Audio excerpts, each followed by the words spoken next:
Yo, what's up, guys? How you doing? Good morning, good morning, good morning. I'm gonna just quickly go over the Fire Distro pre-BiS guide, or not pre-BiS, I'm sorry, BiS Phase 2 BiS guide real quick. Just starting right away with the pipes. Pipes, I'm sorry, with the trinkets. For the same thing as Shadow Dash for the trinkets, we had a new trinket that came out with the Brewfest. If you have not got it already, it's very important that you get it. It is the exact same thing as Icon and Silver Crescent, except for when you hit it, he smokes it and it lights a green thing. You probably already seen it. I really like this trinket. Whether you want to use double on use. Okay, so first off, let's say that Quags, the highest simming thing that you can do with this is Quags and where's Quags? Just Quags and Icon, or one of the on use. Quags, Icon, or Quags and Brewfest. However, I will mention that it isn't out sim by that much, and on top of that, someone put a bug in my ear to use the double. Try to use the double onslaught ones. I mean the double on use, because how many times have you guys had your Quags as an ICD, right? And how many times is your Quags proc like on a curse, or when you're going the dot and add up or whatever, then you just wasted a whole Quag. So I actually used Dark Iron Smoking Pipe this week and I loved it. I love the double on use, so I'm actually a fan of that. I'm not going to tell you guys that it's BiS or not BiS. I'm gonna let you guys do that on your own decisions, okay? But I will preface that by saying on use and Quags should be BiS. If you can get good usage out of Quags High, like a full out of you're getting stand and pump and you're getting full usage out of it, it's a good trinket. It's a good trinket regardless. It's just fucking tilting, man. You go and I put agony on a mob on, like, god damn it, I go hit a elemental on Vash or something and it procs Quags and it just tilts me. All right, next let's talk about the two-piece. So the two-piece T4 is actually really important to keep. It is very, very important that you keep it, right? And the only, I wouldn't say acceptable, the only justifiable thing, not only on sim DPS, but what everybody's doing as well, just because it is better, is to keep your T4 helmet and shoulders. Yes, this means you will not be engineering, but it's okay because the engineering, like I said, it's not a drastic upgrade. It really is not a huge upgrade. Look at it, right? It's 24 spell power, which is nice. 24 spell power, 24 spell power, and 10 crit, which is obviously going to be nice. Everybody wants the extra spell power, but the thing is, it's just not worth it.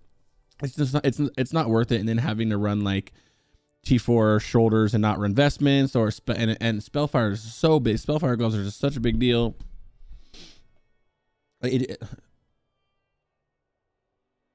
Spellfire gloves are just such a big deal, and you're gonna keep them for a while because they're so nothing just comes. Nothing comes. I wish we had these in Shadow Dash, or nothing really comes close to Spellfire gloves, right?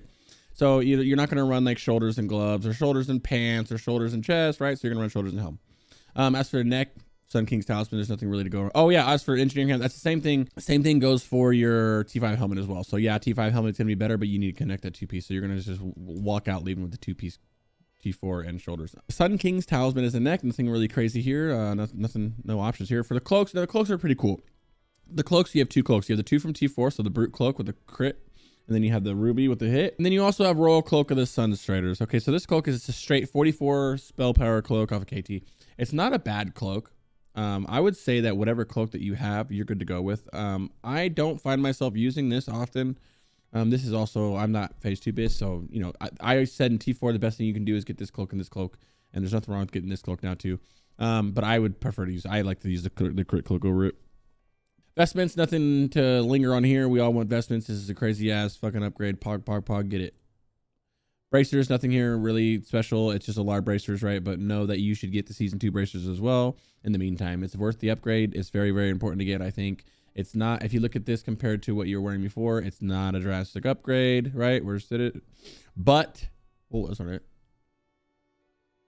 There you go. It's only 2 spell power. It's only 2 crit rating, but it's, it's 2 crit rating and 2 spell power. Some people want that. And then after you get that, go ahead and switch over to the veterans until you can get Mindstorm. Weapon's going to be Merciless Gladiator, Spellblade, or Talon. I mean, or Fang, right? Talon's a Warboss. I meant to say Season 2 Blade or Fang, right? Which one you get is up to you. What I will say is these are both on par with each other pretty much. I'd probably give the edge to Merciless Gladiator. I don't know how important that hit is to you. I'm getting this. A lot of people should be getting this. I suggest Warlocks, if you are PvPing, or if you can get a 5 team, scrap together some shitty points for a couple months or whatever, I would suggest getting this. Not only do I think it's better, but it also frees up a weapon slot in your raid, which is a big deal. So now this is one less Warlock in the raid that has this, one more Warlock in the raid that has this, one less Warlock in the raid that needs this. The first one's going to your prop paladin. You know what I mean? So I'm farming this up. But if you know that you are the first one to get this, or that one dropped already and you're next to get it, don't worry about Merciless Gladiator, obviously. But if you're already kind of grinding your points, don't be selfish. You guys can go ahead and get that just to help your guild out a little bit, man. Okay, as for the offhand, we're going to go with Flame Tongue Seal. It's just so powerful. Usually you would go with Fathom Stone, 23 crit and 30, but look at it, man. It's just the flame tongue seal is so powerful, boys. So keep it on you, okay? Next up, belt of blasting. You already know it's the only belt you're gonna get out of anywhere, right? You're gonna drop spellfire. So in regarding to your spellfire, it's not worth breaking your spellfire for just a belt, right? And it is worth breaking it for the chest, but only if it's a little bit earlier, right? You don't want to break spellfire later when you have more intellect, because then it kind of hurts a little bit. But still, either way, don't break spellfire for belt. Break spellfire for chest. Pants, you're going to go between either spell strike pants or T5 pants. I'm going to keep this simple. These are the exact same goddamn things pretty much. You know, you got a little bit more here. You got a little bit more on T5. You got 2 extra sockets on spell strike. I'm going to go late T5 if you can get it, right? I think everybody should go T5 just simply because it has a lot of stam. Now, this is obviously prio to mage and hunter, so you never know when you're going to get it, but I would try to get that if you can.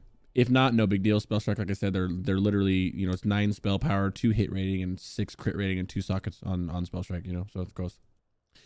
As for boots, you want boots of blasting because it is just beautiful. 39, 18, and 25. You'll love to see it. You love to see it. You cannot get boots of shifting nightmare because it is shadow damage spells. All right, guys.